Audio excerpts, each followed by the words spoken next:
नमस्कार, मैं हूं रवि कैंत्रा। एचएनएन पर वक्त हो गया है क्वेश्चन आवर का। दिल्ली प्रवास के दौरान मुख्यमंत्री पुष्कर सिंह धामी लगातार केंद्रीय मंत्री और वरिष्ठ बीजेपी नेताओं से शिष्टाचार भेंट कर रहे हैं। मुख्यमंत्री पुष्कर सिंह धामी ने सबसे पहले देश के प्रधानमंत्री नरेंद्र मोदी से मुलाकात की। मुलाकात के दौरान मुख्यमंत्री ने जौनसार बावर क्षेत्र में स्थित महासू देवता मंदिर क्षेत्र को मास्टर प्लान के तहत विकसित करने के लिए पीएम मोदी से चर्चा की है। पीएम मोदी से मिलने के बाद सीएम ने सभी केंद्रीय मंत्रियों से मुलाकात की और साथ ही उनके साथ राज्य से जुड़ी कई योजनाओं को लेकर बातचीत भी की है, जिसमें केंद्रीय रक्षा मंत्री, गृह मंत्री, ऊर्जा मंत्री, वन मंत्री, नागरिक उड्डयन मंत्री समेत कई मंत्री शामिल रहे। केंद्रीय मंत्रियों से मुलाकातों के दौरान सीएम धामी ने उत्तराखंड राज्य के विकास पर जोर दिया और बजट पर भी चर्चा की।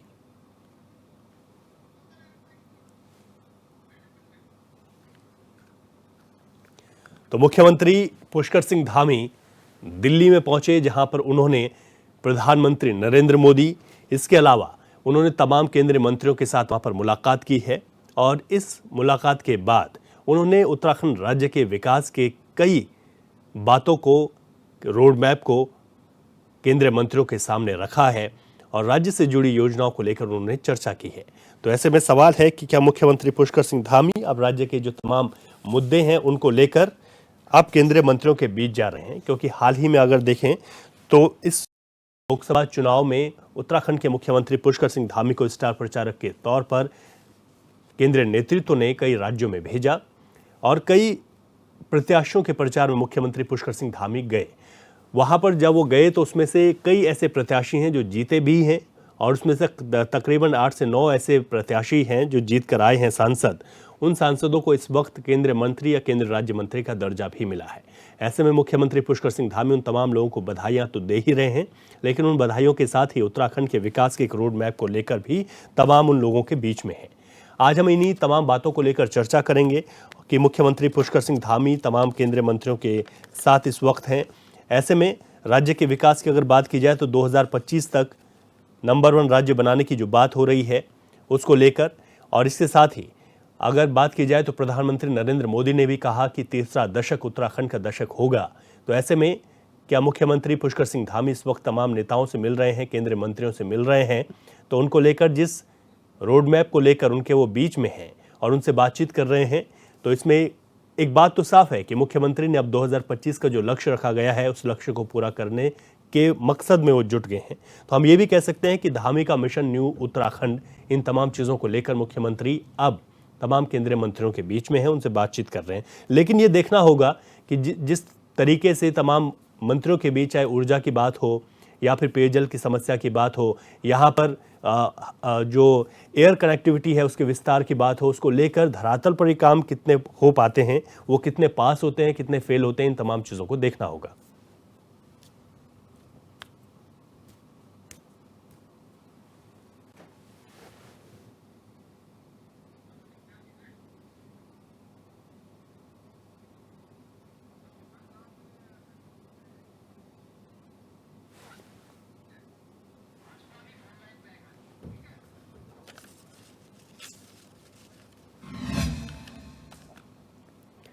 तो क्वेश्चन आवर में आज हम इसी बात को लेकर चर्चा करेंगे तमाम राजनीतिक दलों के साथ कि किस तरीके से इस वक्त उत्तराखंड के मुख्यमंत्री जो तमाम केंद्रीय मंत्रियों से मिल रहे हैं, एक रोड मैप को लेकर उनके बीच में हैं, उनसे बातचीत कर रहे हैं और उत्तराखंड में जो समस्याएं हैं उनके निदान को लेकर भी उनसे अपनी बात को रख रहे हैं। तो ऐसे में वो अब कितने पास इसमें हो पाते हैं और कितना इन तमाम चीज़ें धरातल पर उतर पाती हैं तो आने वाला वक्त तय करेगा। लेकिन अभी मुख्यमंत्री लगातार मिशन न्यू उत्तराखंड के लिए दिल्ली में डटे हुए हैं और वहां पर तमाम केंद्रीय नेताओं को बधाइयां, शुभकामनाएं दे रहे हैं, लेकिन इसके साथ ही उत्तराखंड के विकास के रोड मैप को लेकर भी वहां पर हैं। हम चर्चा करेंगे। मैं तमाम मेहमानों का सबसे पहले आज की इस डिबेट में स्वागत कर लेता हूं।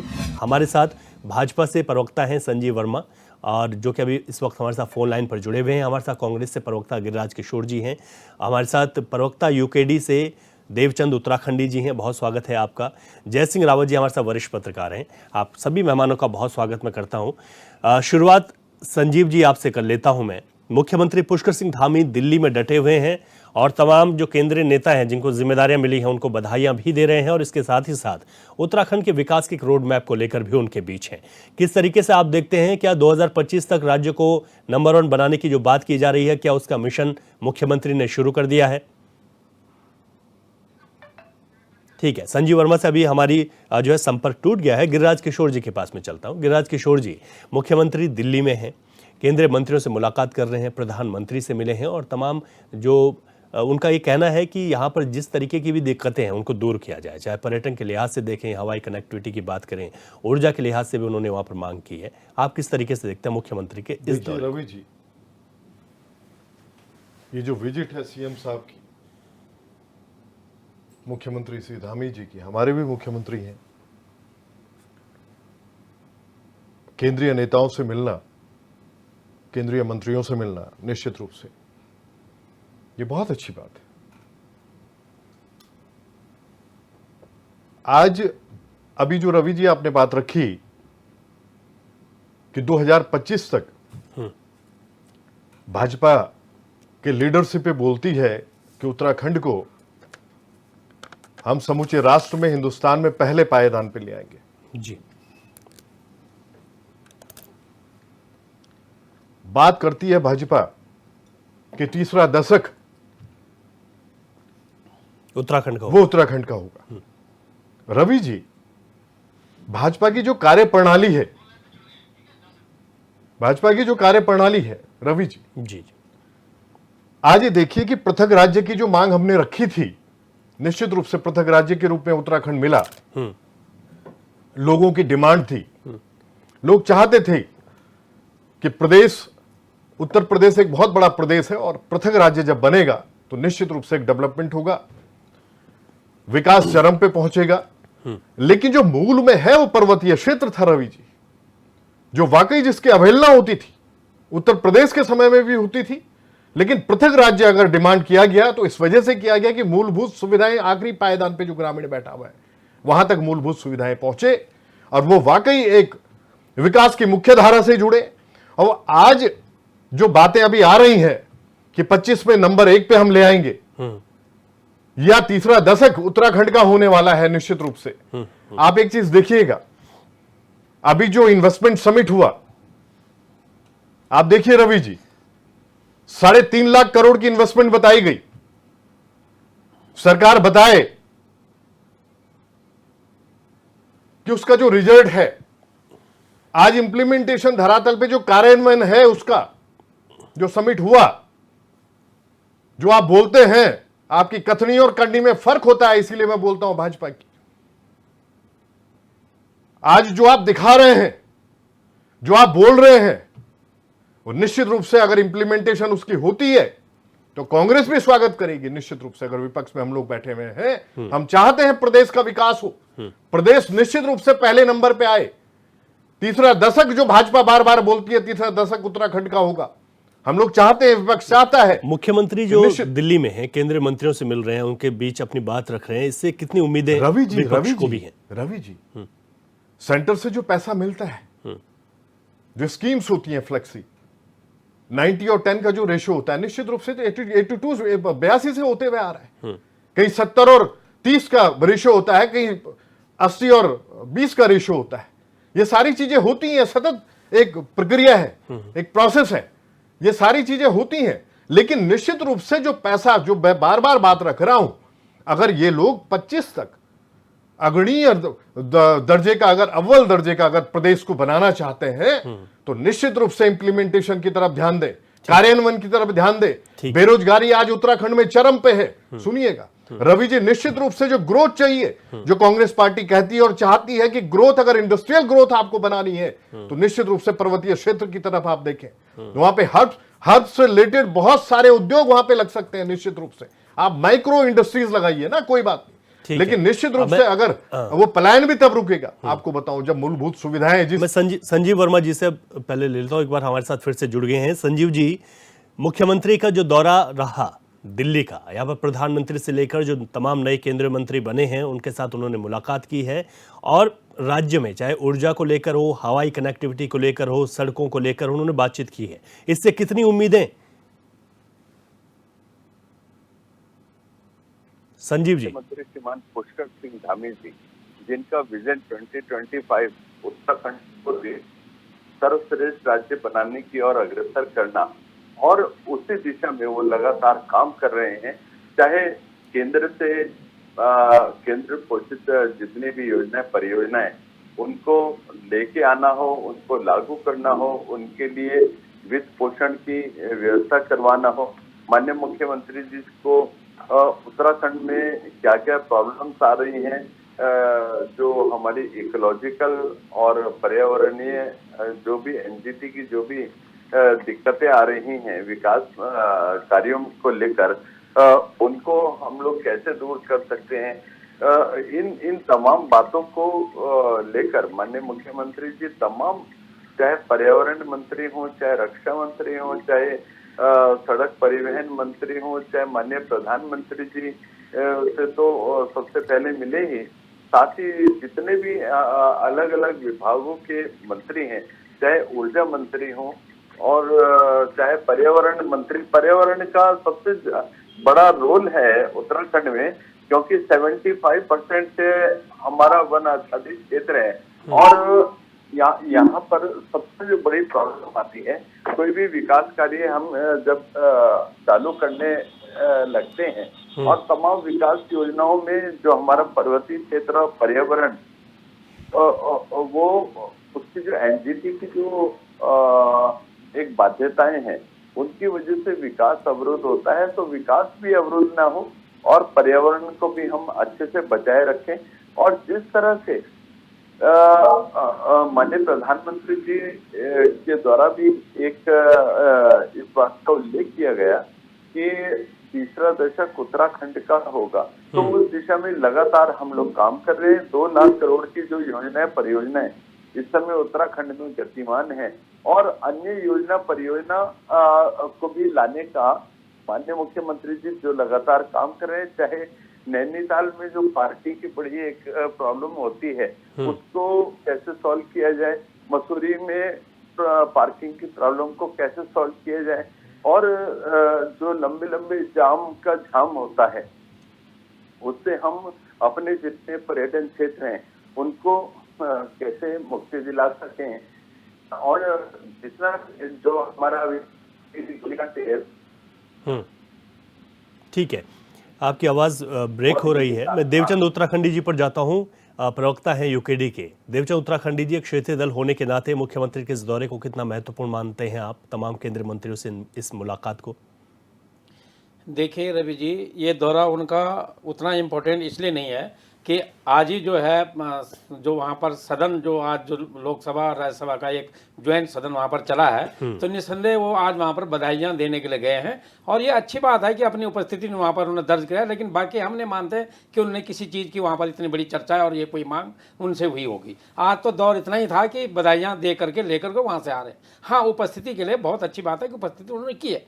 अब रही बात उनके विषय में कि उन्होंने वहाँ पर बात करी महासू देवता के लिए, तो मैं ये समझता हूँ कि क्या उनके इस विकास में अगला 25 तक नंबर 1 पे होगा, एक महासू देवता का इलाका ही ठीक करना रह गया है? क्या उनके विचार में ये नहीं आ रहा जो अभी वर्मा जी बोल रहे थे कि मसूरी का पार्किंग, बाकी जामों का इंतजाम उसका करेंगे? इससे भी पहले कई बार हमने आपके मंच पर आकर, आपके इस स्टूडियो में आकर के हमने उनको बताया कि कई ऐसे थे जहाँ पर आप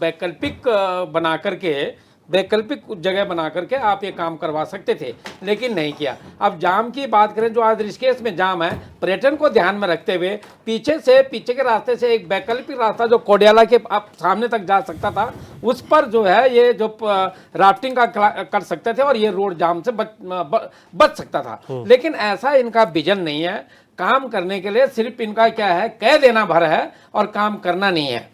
इसके अलावा हमने कई बार बीच में भी मंच पर आया कि सड़कों का जाल, आज जब राष्ट्रपति जी कह रहे थे कि गांव तक सड़कों का जाल बिछाया जाएगा, कहीं कहीं बिछ भी गया है, लेकिन हमने बार बार बोला है कि वो सड़कें नाम मात्र के हैं, और बरसात शुरू हो गया है। आने वाले टाइम में पहाड़ों में जो उन रास्तों पर गाड़ी तो छोड़ो, आदमी भी जाने लायक नहीं रह जाते हैं। कई ऐसे जगह हैं जो दलदल में रहते हैं। यहाँ तक कि आप ऑल वेदर रोड की बात करें तो वो रोड ऑल वेदर की तरह तो है नहीं, गर्मियों में ही खराब रहती है, बरसात तो और दूर की बात है। और बरसात अब बिल्कुल सर पे है, जो पर्यटन में उन्होंने बात करी है कि पर्यटन में जो वर्तमान में जो हमारी चारों धाम यात्रा में जो समस्याएं आ रहे हैं उनको हाल फिलहाल रोकथाम करने के लिए हमने क्या क्या कर रहे हैं, इसकी कोई बात नहीं है। तो ये जो उनकी मुलाकात है, मुझे ये लगता है कि मात्र बधाइयां देने के अलावा विजनलेस है और कार्य से कोई उनका कोई संबंध नहीं है। और मैं ये आपके माध्यम से उनको इतना तो बता जाएंगे कि माननीय मुख्यमंत्री जी,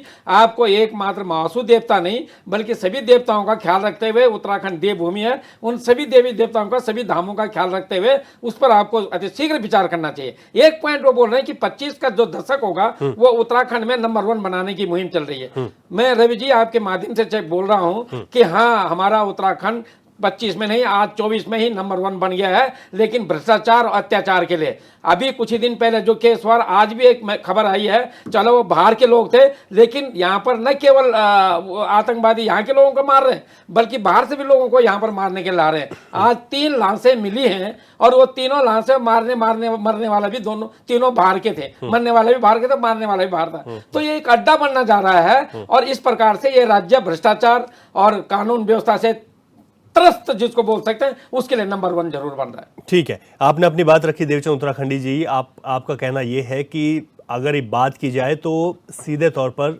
आप नहीं मानते कि ये जो दौरा है ये इतना महत्वपूर्ण होगा राज्य के लिए, लेकिन ये देखना होगा कि मुख्यमंत्री जिस तरीके से तमाम मंत्रियों के साथ मिल रहे हैं, केंद्रीय मंत्रियों से मुलाकात कर रहे हैं, उसके बाद जो चीज़ें हैं वो धरातल पर किस तरीके की देखने को मिलेंगी और क्या वहाँ पर जो धरातल पर जब चीज़ें उतरेंगी तो उसका कितना असर देखने को मिलेगा, चाहे वो पर्यावरण को लेकर बात की गई हो, एयर कनेक्टिविटी को लेकर बात की गई हो या बात की गई हो सड़कों के जाल को और ज़्यादा बिछाने को लेकर।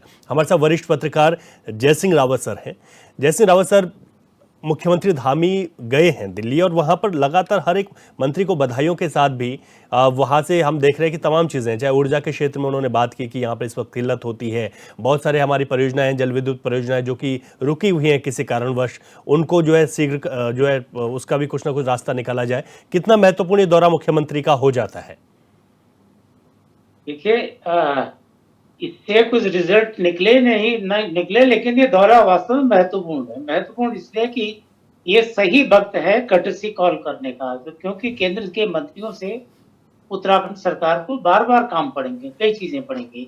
और ये सही है कि अभी अभी मंत्रियों ने कार्यभार संभाला है। कुछ मंत्री जैसे खट्टर हैं और लोग थे जिन्होंने अभी समझना है, अपना विभाग, अपना मंत्रालय समझना है, तो तत्काल कोई चीज कर देंगे, हामी भर देंगे, ये व्यवहारिक नहीं है, क्योंकि लेकिन ये नहीं कि साहब अभी ये कुछ नहीं देंगे, मिलो नहीं। ये मुख्यमंत्री जी ने सही वक्त चुना है, मिलने के लिए दिल्ली में है और मैक्सिमम लोग उससे क्या होते हैं, बॉन्डिंग भी बन जाती है, आप आपस में रिलेशनशिप बनती है, तो वो अच्छी बात है।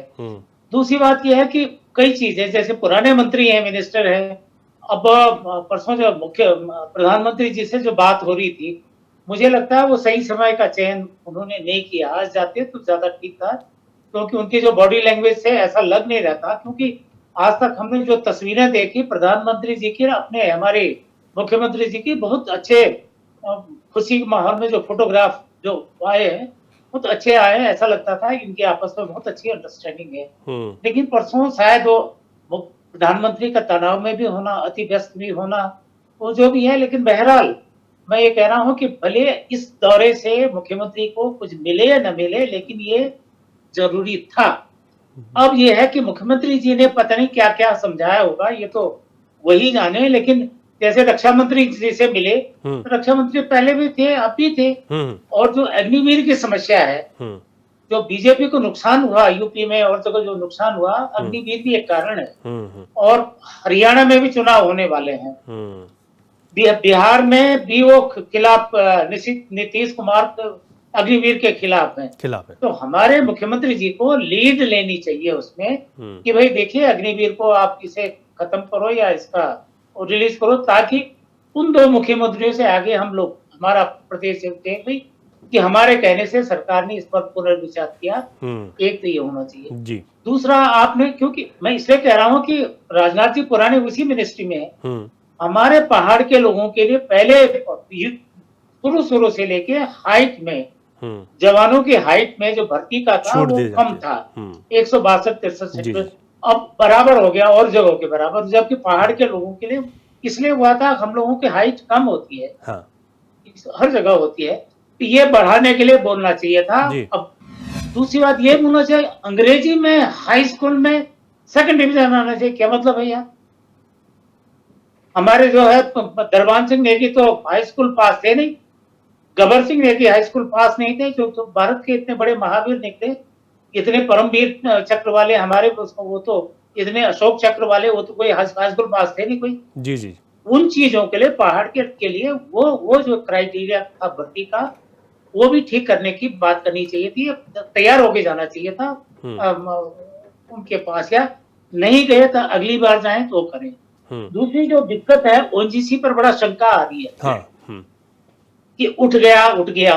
अभी कुछ समय पहले, मतलब कुछ साल पहले मैंने किया था, स्टोरी की थी, वही आर्टिकल लिखा था, उस समय था कि हमको 4,000 करोड़ मिलता, शेयर मिलता इनकम टैक्स का ओएनजीसी की वजह से, केवल ओएनजीसी का ही, क्योंकि उसका हेडक्वार्टर यहाँ पर है तो इसलिए मिलता था।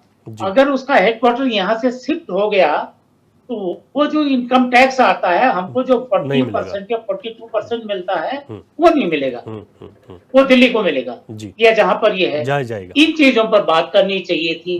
दूसरा, ग्रीन बोनस की बात करनी चाहिए थी। दूसरा ये है कि बिजली के प्रोजेक्ट से आप मिले हैं, बिजली वालों से भी मिले हैं, बिजली कई प्रोजेक्ट हमारे बंद हैं, हमारी डिमांड इतनी बढ़ती जा रही है, लेकिन नए प्रोजेक्ट नहीं आ पा रहे हैं, क्योंकि वो एनजीटी ने थामे हुए हैं, कुछ और चीजें हैं। और सबसे बड़ी बात जो हमारे साथ जो है टिहरी डैम का, अगर हमको टिहरी डैम मिल जाता है, टीएचडीसी मिल जाता है, तो समझिए वारे न्यारे हो गए उत्तराखंड के। टीएचडीसी क्योंकि उत्तराखंड की कंपनी है, उसका रजिस्ट्रेशन ऋषिकेश में है, हम इसका पैरवी कर चुके हैं, सुप्रीम कोर्ट में भी कर चुके हैं। लेकिन बीच में जब धामी जी वहां गए थे, बात आई साहब की कोर्ट से बाहर क्यों करेंगे जब हम जीतने वाले हैं? जो पुनर्गठन अधिनियम है उसका साफ लिखा है, as it is where it is, जो जहां है उसका वो उसी का होगा, ये है, ये कानून है। तो फिर समझौता हम क्यों करें? तो इस चीज पर कई बुनियादी है। दूसरा, जो 16वां वित्त आयोग आ गया है, जी, तो वित्त मंत्री जी भी पुरानी तो है। तो हमारी जो दिक्कत है, आप समझते हैं, हमारा स्पेशल कैटेगरी स्टेट है, सारे हिमालयी राज्य स्पेशल कैटेगरी स्टेट होते हैं, कोई उत्तराखंड अकेला नहीं है। जी। तो हमारा 1 लाख करोड़ होने वाला है हमारा कर्ज, हम तो केंद्र की मदद पर ही निर्भर है। जो हमारे रिसोर्सेज हैं, जितना कर्ज को जितना निचोड़ो, वो 25,000 करोड़ भी नहीं बन पाते हैं। बाकी तो हमारा 80-90 हजार करोड़ का बजट हो गया। तो केंद्र की सहायता पर हम निर्भर हैं। तो वहां भी उन्होंने किया होगा, लेकिन कुल मिलाकर धामी जी गए हैं, अच्छा उन्होंने किया है, और सही वक्त पर उनका सही डिसीजन है। इसके नतीजे अभी आए ना आए, लेकिन आगे आ सकते हैं। ठीक है, आपने बिल्कुल ठीक बात कही जय सिंह रावत सर की, जो समय का चयन है वो ठीक है, और किस तरीके से आपने उसको पूरे विस्तार में भी बताया कि कितना फर्क उसका होगा, ये तो आने वाला वक्त तय करेगा। और आपने ये भी कहा कि किन मसलों पर बात होनी चाहिए थी। संजीव वर्मा जी, एक बार फिर आपके पास आ रहा हूँ। अब यहाँ पर मुख्यमंत्री के दौरे को लेकर विपक्ष के सवाल ये हैं कि बेरोजगारी, इन्वेस्टर समिट, और यहाँ पर ग्रीन बोनस की बात की जाए, अग्निवीर योजना की बात की जाए, क्या इन पर भी कोई काम होगा, कोई बातचीत होगी इसको लेकर भी? देखिए, आपने सबसे पहले बात करी कि माननीय मुख्यमंत्री जी का दिल्ली दौरा, तो माननीय मुख्यमंत्री जी का मैंने पहले भी इस बात का उल्लेख किया कि माननीय मुख्यमंत्री जी ने विजन 2025 के तहत उत्तराखंड को भारत का सर्वश्रेष्ठ राज्य बनाने की एक जो मुहिम आरंभ की है, उसमें लगातार काम कर रहे हैं, और लगातार विकास के कार्यों में उत्तराखंड बहुत तेजी के साथ आगे बढ़ रहा है। चाहे हम ऊर्जा क्षेत्र की बात करें, जो हमारी अभी लगभग 24 ऐसी छोटी बड़ी पन बिजली परियोजनाएं जो किन्हीं कारणों से, चाहे पर्यावरण के कारण हो, चाहे अन्य किसी कारणों से लटकी हुई हैं, और उनमें कुछ ऐसी परियोजनाएं हैं जिनमें काफ़ी हद तक कुछ परसेंटेज में काम भी हो चुका है। तो यदि वो 24 की 24 परियोजनाएं उनको एक तरह से पर्यावरणीय से संबंधित, या जो भी उसमें बाधाएं इस समय हैं, वो बाधाएं दूर हो जाती हैं और वो योजनाएं हम लोग लागू कर लेते हैं, तो ऊर्जा के क्षेत्र में न केवल उत्तराखंड आत्मनिर्भर बन जाएगा, बल्कि हम एक लार्जर एक्सपोर्टर ऑफ एनर्जी वाला स्टेट उत्तराखंड बन जाएगा, जिसे मैं सोचता हूँ बहुत भारी संख्या में एक तो रोजगार भी मिलेगा और बड़ी संख्या में एक आय का स्रोत भी उत्तराखंड को उससे मिलने जा रहा है। आपने इन्वेस्टर समिट की बात करी। विपक्ष ने सवाल उठाया कि इन्वेस्टर समिट हुआ, लेकिन ग्राउंडिंग क्या है सर, उसका रिजल्ट क्या है? मैं बता रहा हूँ सर। देखिए 3,54,000 करोड़ के एमओयू साइन हुए थे, जिसमें 71,000 करोड़ का अभी तक ग्राउंडिंग हो चुका है। अभी पिछले एक डिबेट में हम आप सब बैठे थे, तो और उसमें मैंने बिंदुवार प्रत्येक टूरिज्म में कितना आया, सोलर में कितना आया और शिक्षा में कितना आया, इंफ्रास्ट्रक्चर में कितना आया, आवास में कितना आया, मैंने आंकड़ों के साथ पूरा सबका उल्लेख किया था यहाँ पर। जी जी। और अभी 21,000 करोड़ रुपए का अभी बहुत लेटेस्ट में और हमारा इन्वेस्टमेंट आया है। और अभी मात्र 2-3 दिन पहले ही अडानी समूह और टाटा समूह के द्वारा सोलर एनर्जी में भी यहाँ पर 500 करोड़ का इन्वेस्टमेंट का एक तरह से ग्राउंडिंग की जो पेपर वर्क होता है वो फाइनलाइज हुआ है। इससे हजारों की संख्या में मैं सोचता हूँ अभी तक का ये जितना हमारा ग्राउंडिंग हो चुका है उससे लगभग 1 लाख के आसपास का हमारे जो स्थानीय युवा हैं उनको रोजगार मिलेगा। हमारी जो पलायन की बहुत लंबे समय से एक प्रॉब्लम उत्तराखंड फेस करता रहा है, वो पलायन की समस्या तो एक तरह से समाप्त होगी, बल्कि मैं सोचता हूँ इससे हम रिवर्स पलायन की ओर बहुत तेजी के साथ आगे बढ़ेंगे। और अभी कई सारी बातों पे जिक्र हो रहा था, हमारे कांग्रेस के मित्र भी बात कर रहे थे, तो पर्यावरण के मैंने बोला क्योंकि 75% हमारा वन आच्छादित क्षेत्र है और बहुत सारी विकास योजनाएं मात्र एनजीटी की वजह से यहाँ पर रोक दी जाती है या रोकनी तो पड़ती आप है। मानते हैं कि मुख्यमंत्री गए हैं तो इन चीजों की कुछ ना कुछ इसका रास्ता निकल रहा है? रवि जी देखिए, माननीय मुख्यमंत्री जी ने माननीय प्रधानमंत्री जी से इस बात का उल्लेख किया कि विकास में भी रोड़ा ना अटके और हम पर्यावरण को भी अपना एक बहुत अच्छे स्वरूप में उसको कायम रख सके। तो उसमें जो हमारी एनजीटी की जो भी प्रॉब्लम्स आ रही हैं उनमें तमाम विभागों का जो एक सामंजस्य रखते हुए और एक सिंगल विंडो के तहत एक छाते के नीचे उन सारे विभागों को कोऑर्डिनेशन करके कुछ इस तरह का एक रास्ता बनाया जाए कि विकास में पर्यावरण कहीं से कहीं तक भी अवरुद्ध ना हो। मैं गिरिराज जी से जवाब ले लेता हूँ। गिरिराज जी, जो 2025 का लक्ष्य है उसी को लेकर भाजपा का ये कहना है कि न्यू उत्तराखंड के मिशन पर मुख्यमंत्री जुट गए हैं और यही वजह है कि तमाम केंद्रीय नेताओं से मिल रहे हैं। भाजपा ये भी कहती है कि कई जगह जब मुख्यमंत्री प्रचार में गए तो वहां पर जो सांसद बने हैं उनको केंद्रीय मंत्री का भी दर्जा दिया गया, तो इसलिए उनका थोड़ा हक भी बन जाता है कि मैंने प्रचार किया तो अपने राज्य के लिए भी कुछ मांग लूं। तो आप देखिए रवि जी, मैं तो स्वयं इस बात को लेकर अभी जब डिबेट में मैंने पार्टिसिपेट किया इससे पहले, तो निश्चित रूप से अगर सीएम साहब जो है, मुख्यमंत्री हमारे भी मुख्यमंत्री हैं, सबके प्रदेश के मुख्यमंत्री, प्रदेश के जो एक कॉमन मैन के मुख्यमंत्री हैं, हमारे मुख्यमंत्री हैं, वो गए हैं। निश्चित रूप से कटसी कॉल जो है वो सब लोगों से मिलकर आ रहे हैं और हम चाहेंगे कि प्रदेश हित में जितनी भी योजनाएं, जितना भी पैसा हम लोगों को मिल सकता है, निश्चित रूप से कांग्रेस को अप्रिशिएट करेंगे। लेकिन प्रैक्टिकली इंप्लीमेंटेशन की बार बार जो मैं बात करता हूं, और अभी मैं एक बात रखना चाहूंगा रवि जी, मैं इतना प्रभावित हूं जय सिंह रावत जी से। जय सिंह रावत जी ने जितनी बातें रखी, आप इस सोचिए जो बात उन्होंने ओएनजीसी की रखी कि निश्चित रूप से एक ऐसा संस्थान हमारे पास है जिसका हेड ऑफिस है, ओएनजीसी का हेडक्वार्टर जो है देहरादून में होना अपने आप में एक बहुत बड़ा विषय है। और आप सोचिए अगर उस पर कोई आंच आती है, और सबसे बड़ी बात यह है कि राजस्व जो मिल रहा है सरकार को टैक्स के रूप में जो मिल रहा है लगभग 4 और 4.5 हजार करोड़ के आसपास, आप सोचिए ये कितनी बड़ी बात है। ये बहुत बड़ा अपने आप में एक विषय है। इस विषय को उन्होंने छुआ है जय सिंह रावत जी ने, निश्चित रूप से मैं उनको अप्रिशिएट करता हूं और कांग्रेस पार्टी पूरी तरह से उनके साथ खड़ी है इस विचार में कि निश्चित रूप से इस पर मंथन होना चाहिए। अगर कहीं कोई बात उठ रही है रवि जी, तो निश्चित रूप से ये बात आज ओएनजीसी को आने वाले समय में भी जो है अगर कोई यहां से उठाने की कोशिश कर रहा है या बात इसकी छिड़ रही है, तो निश्चित रूप से उसको समाप्त कर दिया जाए, पहली चीज। दूसरी चीज, निश्चित रूप से टीएसडीसी की जो टेहरी वाली जो बात उन्होंने डैम की रखी, भाई हम लोग 12% रॉयल्टी लेते हैं। आप सोचिए क्या स्थितियां हैं, आप स्वयं सोचिए जो है, अगर उन्होंने डैम की बात रखी है, टेहरी डैम की बात रखी है। तीसरी बात उन्होंने जो रखी अग्निवीर की, कि हर प्रदेश में लगभग रूरल एरियाज में, पर्वतीय क्षेत्र में हर परिवार से एक नौजवान जो होता है फौज में होता है। अब रवि जी आप सोचिए, आपको सिंसियरिटी, सरकार को सिंसियरिटी लाने की जरूरत है, गंभीरता लाने की जरूरत है, आपको फोकस और कंसंट्रेट करने की जरूरत है। और एक बात उनकी बहुत अच्छी थी कि आज धामी साहब को, आज इस प्रदेश के, उत्तराखंड के प्रदेश के जो मुख्यमंत्री हैं पुष्कर सिंह धामी जी, उनको लीडिंग रोल में होना चाहिए अग्निवीर का। अगर मुद्दा कहीं पर अगर उठ रहा है और आमूलचूर उसमें परिवर्तन की जरूरत है, उसमें बल्कि उसको समाप्ति की ओर आप ले जाएं। जो पिछली बार जो फौज में जो भर्तियां होती थी, आप उस तरह से उस पैटर्न में आप काम करें कि आज निश्चित रूप से जो पर्वतीय क्षेत्र का जो हर परिवार जो है डिपेंड होता है उस नौजवान पे जो फौज में भर्ती होता है।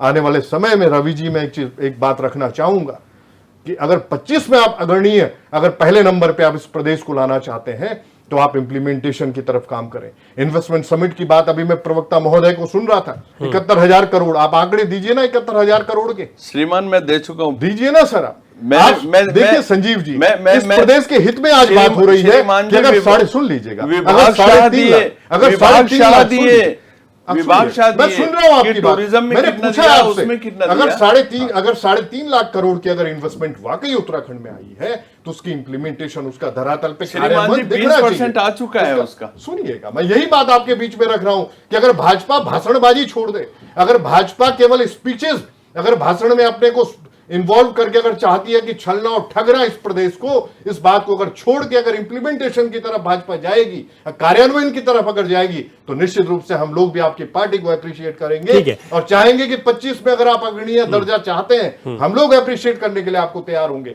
लेकिन वो स्थितियां तब बनेंगी जब आपकी पार्टी जो स्ट्रांग विल के साथ आगे बढ़ेगी। अच्छा संजीव जी इस पर भी जवाब दे रहे थे जब आप ओएनजीसी का जिक्र करते हैं। मैं पीसीआर से रिक्वेस्ट करूंगा उनको स्क्रीन पर ले लें। जब वो आप ओएनजीसी का जिक्र कर रहे थे तो उसके बाद संजीव जी ने कहा था कि मैं इस पर जवाब देता हूं। संजीव जवाब दे दीजिए, ओएनजीसी कितना महत्वपूर्ण है, जयसिंह रावत जी ने बताया, आप लोग क्या कहना चाह रहे हैं इसमें, भाजपा का पक्ष क्या है? जी रवि जी देखिए, ओएनजीसी इकोनॉमिकली देखें और वैसे भी देखें तो एक तरह से हमारा जो यहाँ का स्थानीय व्यापार है उसमें ओएनजीसी का एक बहुत बड़ा योगदान है। और बात रही जो टैक्सेस हैं, जीएसटी वगैरह, वो ठीक है, लेकिन सरकार क्या जो बात चल रही है कि यहाँ से चला जाए, वो श्रीमान जी जी जी जी देखिए, ओएनजीसी को लेकर जो तमाम तरीके के भ्रम का एक वातावरण फैलाया जा रहा है, उसमें किसी भी प्रकार का कोई दम नहीं। ओएनजीसी यहाँ से कहीं भी शिफ्ट होने नहीं जा रहा है। ओएनजीसी देहरादून में ही रहेगा। और इस प्रकार का यदि कोई दिमाग में कोई गलतफहमी या भ्रम का कोई वातावरण फैला रहा है तो मैं उसको उसके लिए बोलना चाहता हूं, उसको सिरे से खारिज करना चाहिए। अच्छा, नहीं इसमें क्या क्या क्या बातें हुई हैं इसको लेकर कि ओएनजीसी यहां से जो है शिफ्ट नहीं होगा, क्या किया गया है इसमें, या क्या पूरी तरीके से ये भ्रामक था? रवि जी देखिए, ओएनजीसी को लेके कई तरह की लगातार जो अटकलें लगाई जा रही थी, क्योंकि ओएनजीसी का जो एक पूरा का पूरा जो सिस्टम यहाँ पे एक डेवलप हो रखा है, तमाम जितने भी उस चाहे ड्रिलिंग विभाग हो, चाहे उनका सर्वे विभाग हो, चाहे नीति निर्धारक विभाग हो, तमाम देहरादून के अंदर है। और उनके उच्चाधिकारी भी इस बात को पूरी तरह स्पष्ट कर चुके हैं कि ओएनजीसी के प्रति जो भी एक भ्रम का वातावरण बनाया जा रहा था शिफ्टिंग का, वो पूरी तरह से निराधार है। क्या लगता है आपको, कौन बना रहा था, कौन बना रहा था ये बात? विपक्ष बना रहा है। मैं तो स्पष्ट रूप से बोल रहा हूँ, स्पष्ट आरोप लगा रहा हूँ विपक्ष ओएनजीसी को लेकर एक भ्रम का वातावरण यहाँ पर बना रहा है संजीव जी, और ये जबरदस्ती का एक रवि जी, शगुफा आपने अभी छोड़ दिया कि विपक्ष इसको कर रहा है। रवि जी, आप ये सोचिए संजीव जी, मैं तो स्वयं आपको सुनो, रवि मैंने आपको बोला, आप अगर विकास रवि में, जी, अगर विकास रवि को जी, उत्तराखंड में गति देते हैं तो संजीव जी कांग्रेस पार्टी आपके साथ खड़ी है। हम लोग अप्रिशिएट करने का काम करेंगे आपके कांग्रेस कामों को, पार्टी, लेकिन केवल भाषणबाजी, केवल भाषणबाजी, जब चारधाम 25 तक हम नंबर 1 पे ले आएंगे प्रदेश को, तो ये झूठ और छल और चारधाम यात्रा में जब रिकॉर्ड बनता है तो आपके सीने पे छोड़ दीजिए।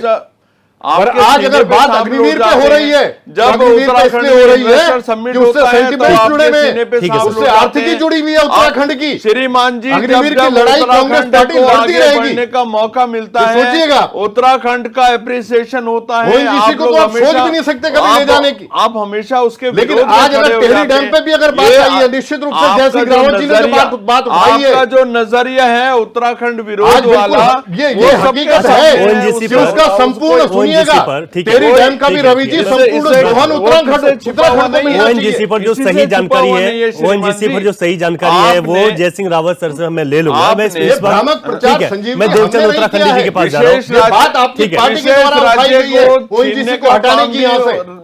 कांग्रेस पार्टी नहीं, द्वारा ठीक है, अब आपकी सरकार है। आप कांग्रेस को आपने यहाँ तक छोड़ा कहाँ सर? क्या अब वो कुछ कर पाएंगे? अब तो सब कुछ आपको ही करना है फिलहाल जो अभी वर्तमान चल रहा है। देवचंद उत्तराखंडी जी, ओएनजीसी का जिक्र हो या फिर जो अन्य बातों का, मुख्यमंत्री का दौरा है तो मुझे लगता है कि इसमें सपोर्ट करना चाहिए। मुख्यमंत्री तमाम लोगों को मिल रहे हैं और अगर आप पूरा देखेंगे तो पूरे देश में हमारे उत्तराखंड के मुख्यमंत्री लगातार केंद्रीय मंत्रियों से मुलाकात कर रहे हैं, सबसे ज्यादा सबसे आगे निकल रहे हैं। उसका रिजल्ट क्या होगा वो अलग चीज है। देखो, इस बारे में मैं पुनः फिर जय सिंह राव जी जो हमारे वरिष्ठ पत्रकार हैं उनका बहुत बहुत धन्यवाद करता हूं कि एक क्षेत्रीय दल के दिल को उन्होंने छुआ है, एक क्षेत्रीय जनता की दिल को उन्होंने छुआ है और उन्होंने आज के प्रवेश में जो चीज चाहिए उनके सारे के सारे बिंदुओं पर उन्होंने फोकस डाला है। उन्होंने उनको ही मतलब जो मेन हिंट लाइन जिनको बोलते हैं, हेडलाइन में जो उन्होंने बोला है और उसमें संपूर्ण जो उत्तराखंड का जो विकास की उनकी बात झलकती है, उसके लिए हम उन्हें नमन करते हैं और उत्तराखंड क्रांति दल हमेशा उनका आभार व्यक्त करेगा कि एक पत्रकार होने के नाते जब उनके गहन में ये शब्द है तो जरूर ये विकास होगा। उनके बातों में जो रिवर्स पलायन की बात भी थी, सारा उसमें था। लेकिन अभी जो वर्मा जी ने वास्तव में एक तरफ का जो जुमला छोड़ा है कि जो इन्वेस्टमेंट समिट हुआ है उसमें इतना हो गया उतना हो गया, भाई हमारे यहाँ अडानी अंबानी आने के बाद उनको फायदा होगा, हमारे आदमी को क्या फायदा हो रहा है।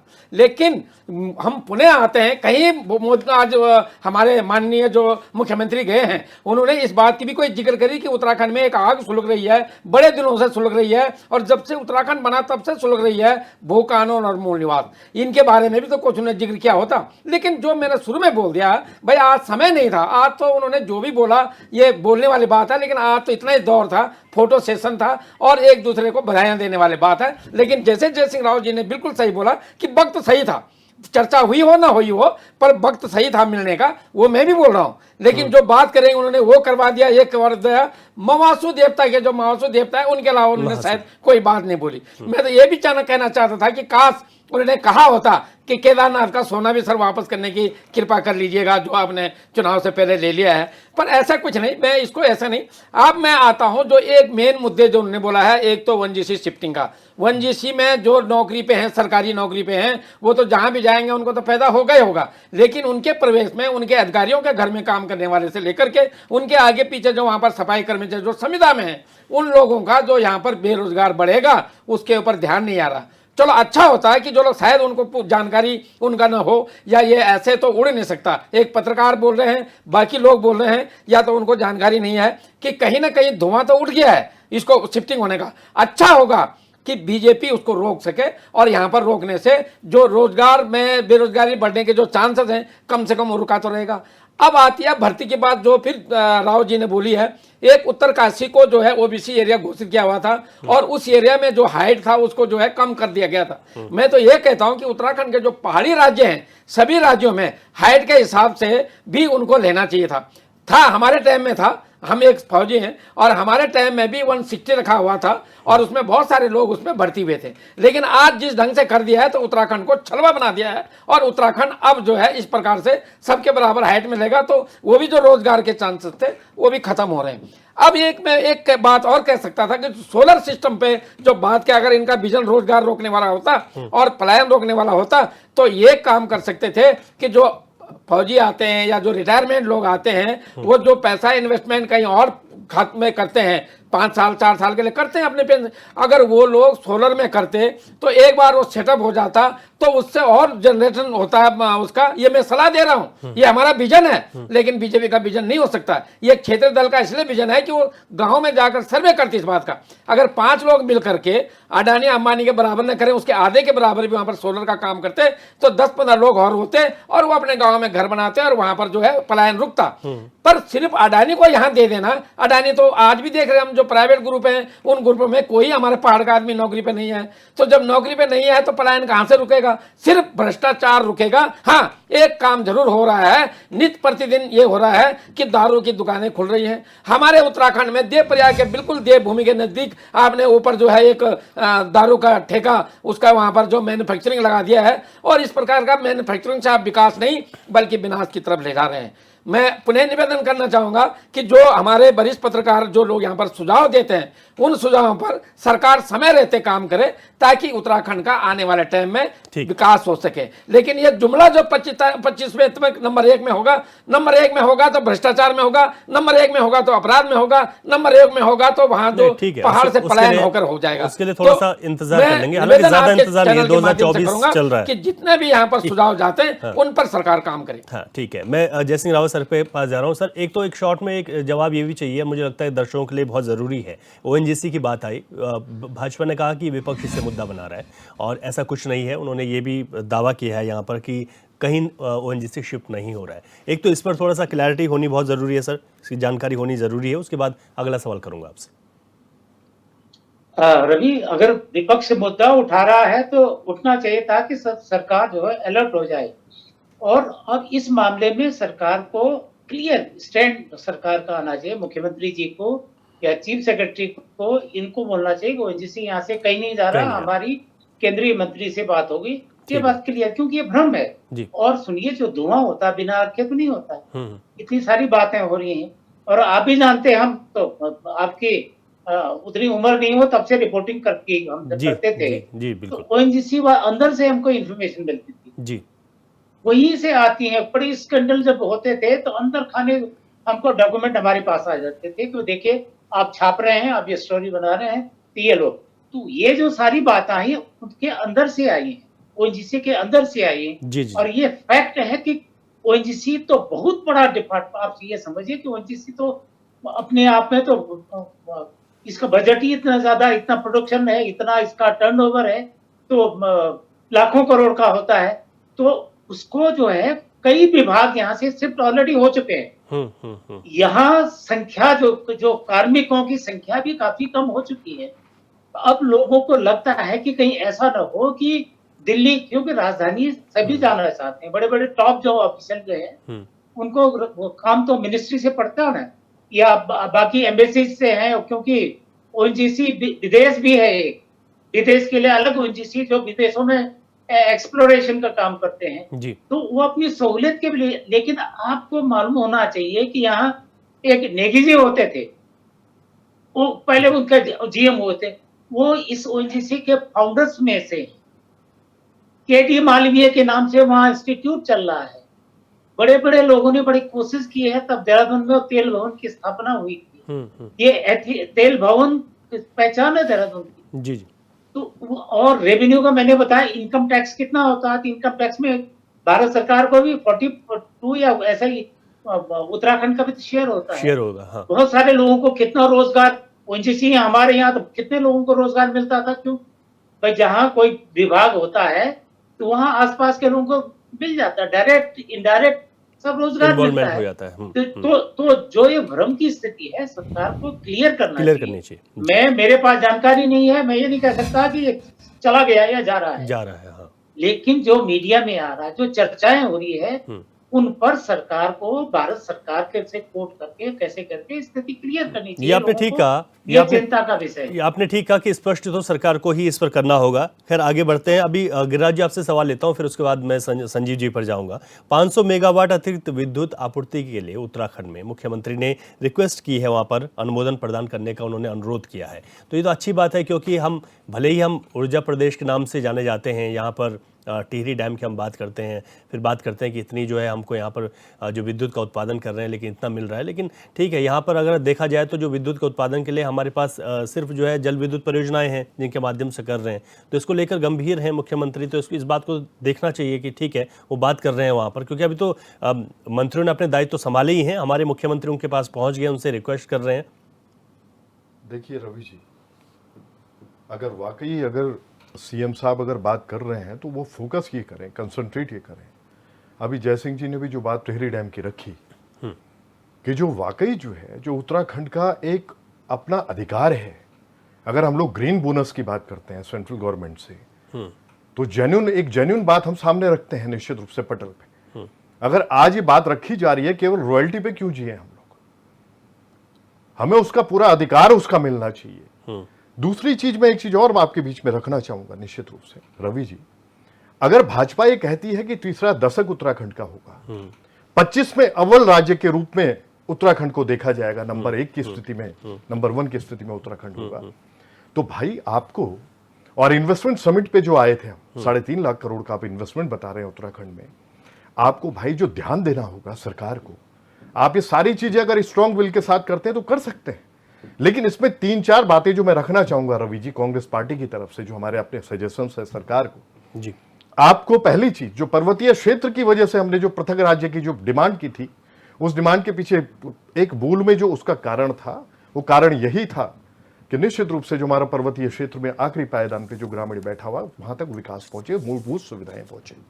ये निश्चित रूप से आपको इंडस्ट्रियल जो ग्रोथ है, जो बार बार मैं बात रखता हूं, आप एक चीज रवि जी सोचिएगा, इस बात को कहीं कोई इग्नोर नहीं कर सकता है कि 2002 से 7 का जो पीरियड था, पंडित नारायण दत्त तिवारी निश्चित रूप से विकास पुरुष मैं उनको मानता हूं, वो जो समय था उसमें पूरा उत्तराखंड को इंफ्रा मिला।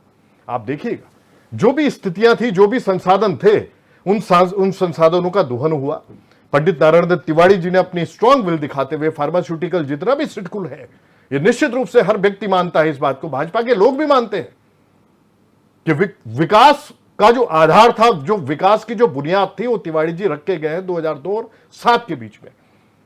12 और 7 के बीच में जब हम लोग रवि जी, वो संभव नहीं होता अगर अटल बिहारी वाजपेयी जी 1000 करोड़ का आर्थिक पैकेज नहीं देते, विशेष राज्य का दर्जा नहीं देते, तो पॉसिबल नहीं होता।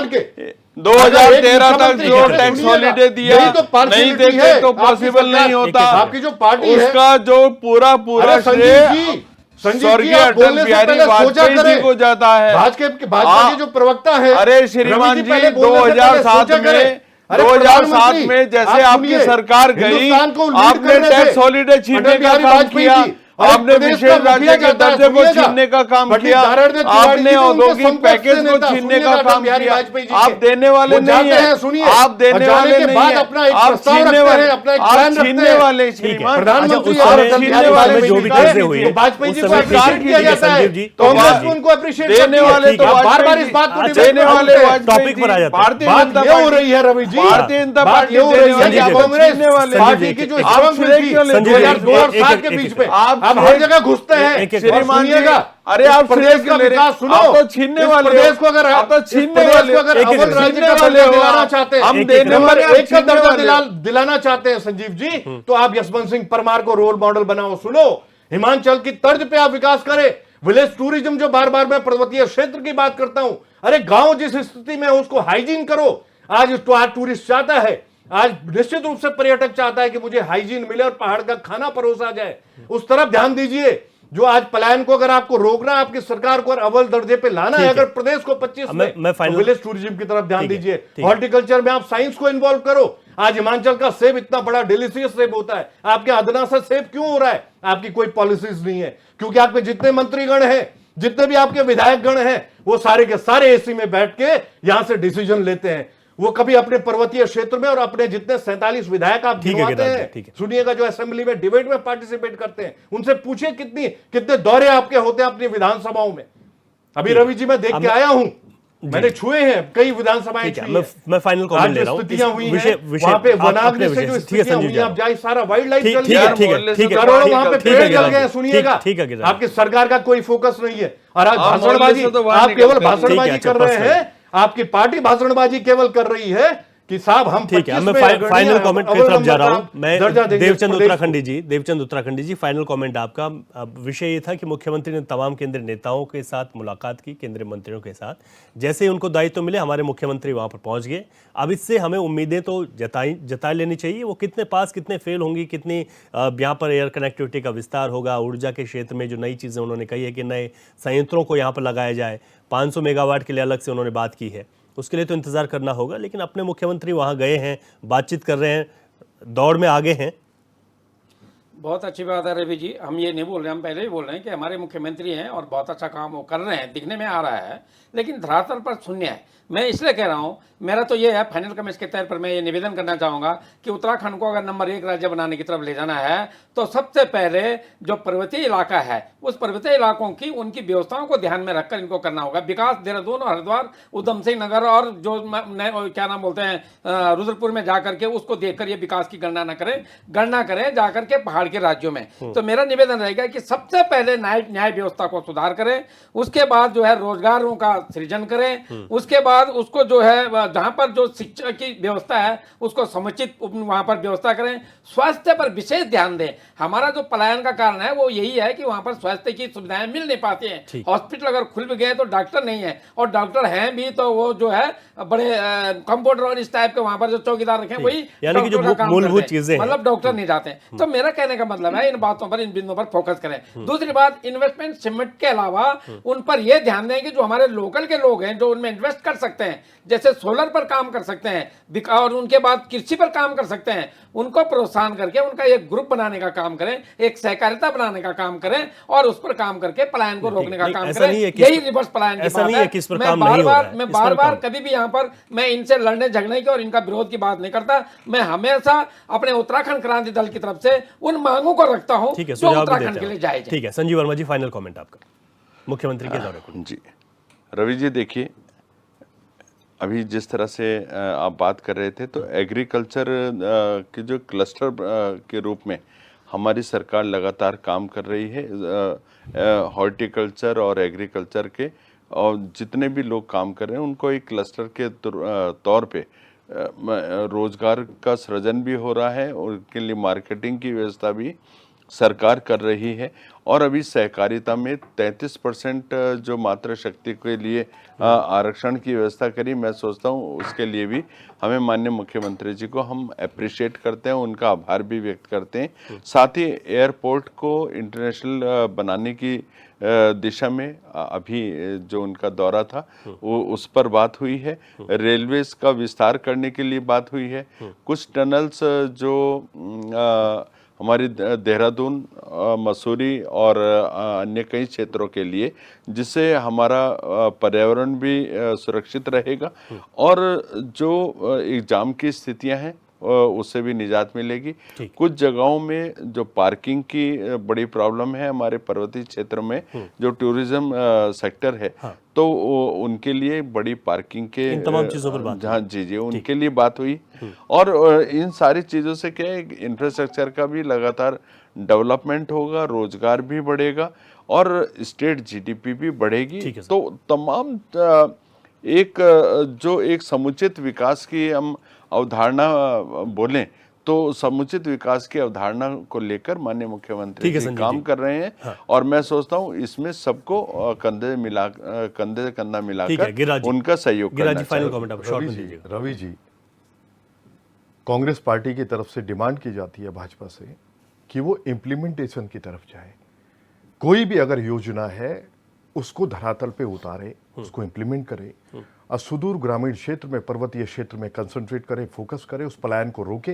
वाकई जो लोग आने के लिए आतुर हैं, एजुकेशन की वजह से, हेल्थ की वजह से, जो भी सिस्टम वहां पे डेवलप हो सकता है। बेरोजगारी आज चरम पे है, पहाड़ में भी चरम पे है, ठीक है। वो बेरोजगारी दूर हो। और निश्चित रूप से अगर ये इम्प्लीमेंटेशन की तरफ बढ़ते हैं, अगर वाकई विलेज टूरिज्म की तरफ, हॉर्टिकल्चर की तरफ ध्यान देते हैं, और आज जय सिंह जी जो बात बोल के निश्चित रूप से ग्रीन बोनस के लिए हम कोई भीख नहीं मांग रहे सेंट्रल गवर्नमेंट से, आप ग्रीन बोनस की तरफ भी निश्चित रूप से आप कह रहे फोकस हैं करना कि इस पर चाहिए। भी बात होनी चाहिए। अग्निवीर की तरफ जो है लीडिंग रोल में सीएम साहब को आना चाहिए निश्चित रूप से। और ओएनजीसी पे आपको चाहे चीफ सेक्रेटरी हो चाहे सीएम साहब हो, ठीक है, स्थिति को स्थिति स्पष्ट करनी चाहिए। जय सिंह रावत सर, आपका फाइनल कमेंट। देखिए रवि, विकास की जो प्रक्रिया वो निरंतर चलती रहती है, सरकारें आती हैं जाती हैं तो होता है। तो गांधी जी के नेतृत्व में विकास बिल्कुल हो रहा, मैं ये नहीं कहता कुछ नहीं हो रहा है, निश्चित रूप से हो रहा है। और उनसे उम्मीद की जानी चाहिए और अच्छा वो करें और अच्छा परफॉर्म करें। लेकिन जो एक चीज जो टिहरी डैम के बारे में जो है ना, मेरे ख्याल से बहुत स्थिति उत्तराखंड वासियों का भी क्लियर नहीं है। जो टिहरी डैम का जो मालिक है वो टीएसडीसी है। टीएसडीसी में शेयर है भारत सरकार के, उत्तर प्रदेश सरकार का। हमको तो रॉयल्टी मिलती है, वो तो सभी देते हैं, जितने बाहर वाले प्रोजेक्ट जो कर रहे हैं वो 12% देते ही है। हम कह रहे हैं जो 25% जो आपका जो शेयर उसका है प्रोडक्शन का, उसका रेवेन्यू का, जो उत्तर प्रदेश को जाता है वो हमको, क्योंकि वो राज्य पुनर्गठन अधिनियम में उसका clear as it is where it is का है। दूसरी सबसे बड़ी बात यह है कि जो टीएसडीसी है, टीएसडीसी टिहरी के नाम से है, ऋषिकेश में इसका क्या कहते हैं हेडक्वार्टर है। उत्तराखंड में क्या कर रजिस्ट्रेशन है, उत्तराखंड की संस्था है। तो ये हमारा क्लेम है, हमारी सरकार का क्लेम था कि भाई ये हमको है। आप अगर ये हमको टीएसडीसी मिल गई, आप ये समझ रहे देश भर में हाइड्रो में प्रोजेक्ट इनके चल रहे हैं, विंड प्रोजेक्ट चल रहे हैं, सोलर प्रोजेक्ट चल रहे हैं, थर्मल प्रोजेक्ट चल रहे हैं, अमेरिया वाला, खजूरिया वाला, कई मतलब हजारों मेगावाट के प्रोजेक्ट हैं। अगर हमको टीएसडीसी मिल गई तो यहाँ का हमारा वारा न्यारा हो जाएगा। तो हमको कानूनी अधिकार है, ये हमको अदालत में लड़ना चाहिए, हमको मिलेगा। अगर आप कहो तो बाहर जाके, जैसे कहा कि आप कोर्ट से बाहर समझौता कर लो, कोर्ट से बाहर क्या, हमारे पास 5 एमपी हैं। यूपी में कितने एमपी हैं? हमारी पॉलिटिकल वॉइस कितनी है? हमारी हम तिवारी जैसा मुख्यमंत्री तो है नहीं जो इतनी मैच्योरिटी हो। जी। हमारे नेताओं की मैच्योरिटी कितनी है? तो हम यहाँ हार जाएंगे, कोर्ट में हम जीत जाएंगे। ठीक बात आपने, हमारी सरकार को ठीक सुझाव दिया, कोशिश करनी चाहिए। टीएसडीसी चाहिए हमको, टिहरी डैम तो अपने आप मिल जाएगा। ठीक है जय सिंह रावत जी, समय आगे बढ़ने की इजाजत नहीं दे रहा है। मैं संजीव वर्मा जी, देवचंद उत्तराखंडी जी, गिरिराज किशोर जी, जय सिंह रावत जी, आप सभी का बहुत बहुत शुक्रिया करना चाहूँगा। और यहाँ पर अगर देखें तो आज हमने बात की है कि मुख्यमंत्री दिल्ली में है, वो तमाम केंद्रीय मंत्रियों से जो नई जिम्मेदारी जिनको मिली है उनसे बातचीत कर रहे हैं और उत्तराखंड की तमाम जो समस्याएं उनको लेकर उनके बीच हैं। इसका रिजल्ट क्या होगा, वो कितने पास इस पर होते हैं, धरातल पर क्या कुछ सामने निकल कर आता है, इसके लिए थोड़ा सा